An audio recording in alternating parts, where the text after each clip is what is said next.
Hash artifact. Story Billionaire Virginity. She never imagined her first time would be with a man who had everything, except the one thing that mattered. The rain hadn't stopped for 3 days when Emma Chen finally gathered the courage to knock on the penthouse door. Her soaked ballet flats squeaked against the marble hallway, leaving apologetic puddles in her wake. She clutched the manila envelope containing her younger brother's medical bills that had numbers so terrifying, they'd kept her awake for 72 hours straight. This was her last option. Her only option. And she hated herself for it. The door opened to reveal Marcus Hartwell himself, not some butler or assistant as she'd expected. He stood there in a simple white shirt and dark slacks, his sleeves rolled up, looking nothing like the ruthless billionaire the tabloids painted him as. What caught her off guard were his eyes, tired, impossibly sad, with shadows underneath that spoke of sleepless nights that rivaled her own. "Miss Chen." His voice was gentler than she'd anticipated. "Please, come in." Emma had researched everything about Marcus Hartwell before coming here. Self-made technology mogul, widower, single father to a 6-year-old daughter with a rare heart condition.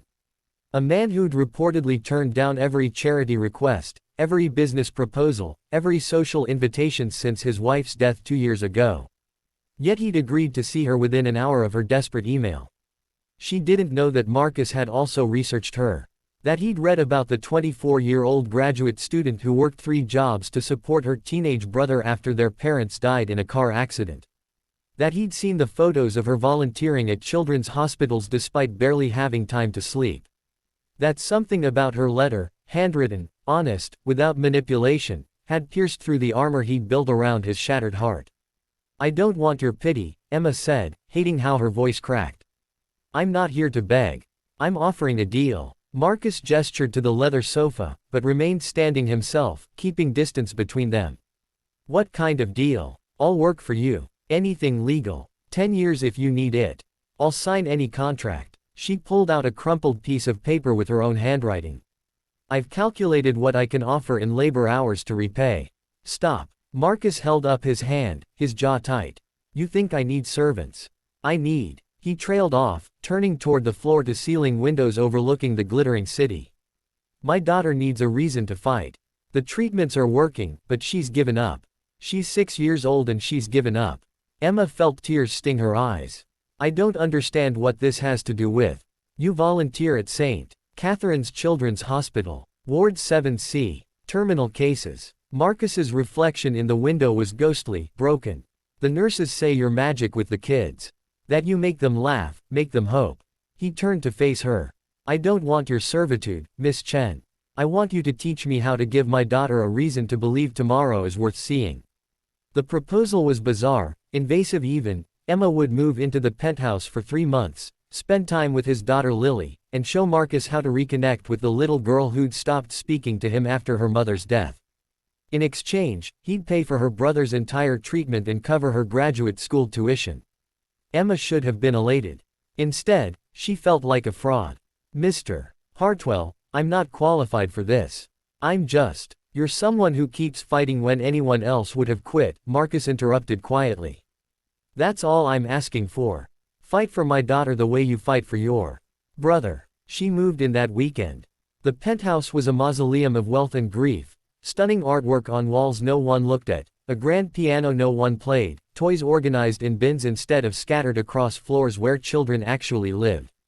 Lily was a tiny thing with her mother's delicate features and her father's sad eyes, who spent her days doing puzzles alone while her father worked himself to exhaustion in his home office, both of them drowning in separate rooms of the same house. Emma didn't try to fix anything. She just started living. She made too much noise in the kitchen making chocolate chip pancakes and burned the first batch. She put on terrible pop music and danced badly while folding laundry. She left books open on random pages and forgot to use coasters and laughed too loudly at cartoons. Slowly, almost imperceptibly, the house started breathing again. Lily began appearing in doorways, watching Emma with curious eyes. Then she started asking questions.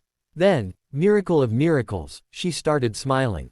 Within 2 weeks, Emma had Lily helping her bake cookies, misshapen, imperfect, delicious cookies that they ate for breakfast because who said you couldn't? Marcus watched it all unfold with an expression of wonder and pain. He started leaving his office earlier. Started eating dinner with them.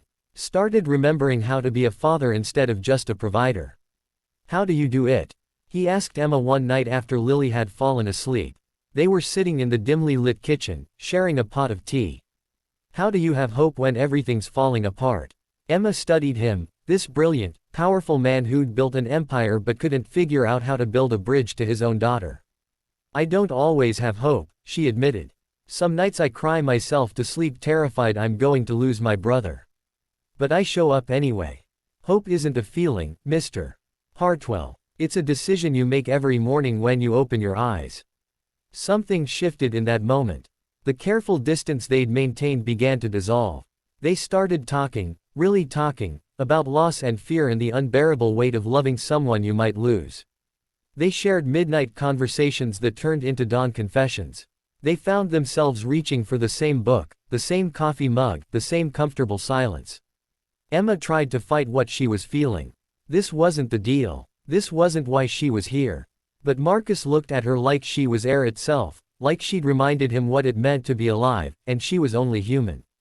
It happened on a Tuesday night when Lily had a particularly good hospital checkup.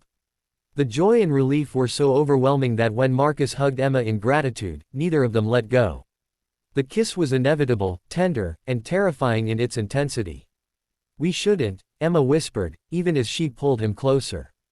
I know, Marcus replied, but his hands were gentle on her face, reverent, like she was something precious he'd thought he'd never find again. She'd never been with anyone. Had never had time for dating, for romance, for anything beyond survival. But with Marcus, in the quiet of his bedroom with moonlight painting everything silver, Emma understood what it meant to be truly seen. He was gentle, patient, treating her like she was infinitely valuable. And when it was over, when they lay tangled together with her head on his chest and his arms wrapped around her like he could protect her from the world, Emma felt something crack open inside her. I need to tell you something, she whispered into the darkness. Her heart was pounding so hard she was sure he could feel it. When I was 16, after my parents died, I used to have this recurring dream. I was drowning, going under, and someone would pull me out of the water. I could never see their face, but I'd wake up feeling safe for the first time since the accident. She lifted her head to look at him, tears streaming down her face. You were my only dream, Marcus. Before I even knew you existed, you were the person I was hoping for. The one who'd save me from drowning.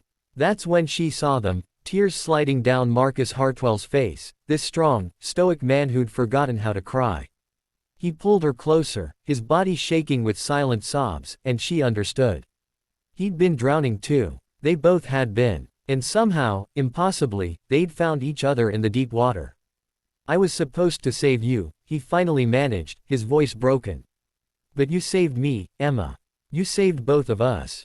3 months became 6 months became forever. Emma's brother recovered, his body responding to treatments now that she could afford the best care. Lily grew stronger, her laughter filling the penthouse that was finally a home. And Emma finished her graduate degree while planning a small wedding, because Marcus insisted he wanted to marry her somewhere quiet, intimate, with just the people they loved. On their wedding day, Lily was the flower girl, scattering petals with abandon and giggling with Emma's brother, who walked her down the aisle. When Emma and Marcus exchanged vows, they weren't just promising futures, they were honoring the broken pasts that had led them to each other. You taught me that hope isn't about having guarantees, Marcus said, his voice steady now, strong. It's about showing up. Every day. Choosing love even when you're terrified. Emma smiled through happy tears. You taught me that it's okay to let someone catch you when you're falling. That needing help doesn't make you weak, it makes you human. They sealed their promises with a kiss while their children cheered, and somewhere in the universe, the invisible thread that had connected them even before they met hummed with recognition.